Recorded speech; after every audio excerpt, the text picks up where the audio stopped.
Hey everyone, Chris here with ILikeKnitting.com. I'm here today to show you Fair Isle knitting, which is changing colors in the middle of a row to make a pattern or a design. It's a little fiddly, a little tricky, but it is easy once you get the hang of it. So let's go to the studio and I'll get you started. All right everybody, so here we are with a little swatch that I'm working on to show you changing colors in the middle of a row. So you can see I've changed to pink here on my last row, and that's where our Fair Isle is. So to do this, first, my pattern, I'm going to start with one yarn, and I'm going to knit to where I need to change my color. Easy enough. All right, now my pattern is telling me to change colors, so I'm going to pick up my second color and give yourself something to weave in, leave some extra, and go ahead and just start knitting with that second color. And what I'll do is I'll pick up both yarns. It's a little awkward, but you'll get the hang of it. The first stitch is always a little wonky, but just keep going because you can adjust the gauge later.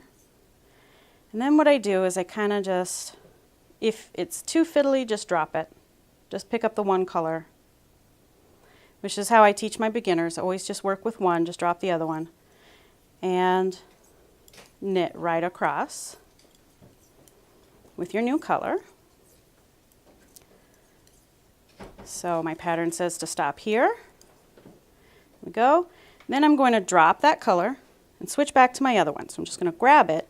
And when I grab it, I want to make sure that I bring it over the top of the old color.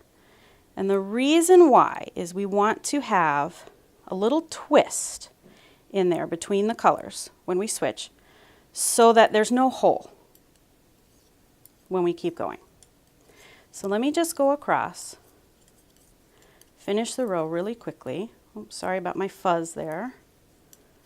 I'll just knit it, that's fine. There we go. Whoops. All right, and I can show you here, when we're done, there's no extra hole. And that's because we put that twist.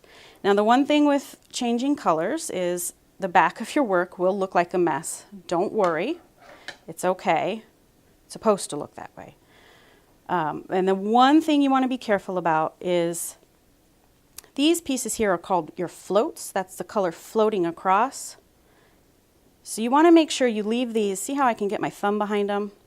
Make them loose, because otherwise you're going to get puckers. So like this last one that I did was a little tight here. So you can see it's kind of pulling. So if I were to do that again, I would loosen that up.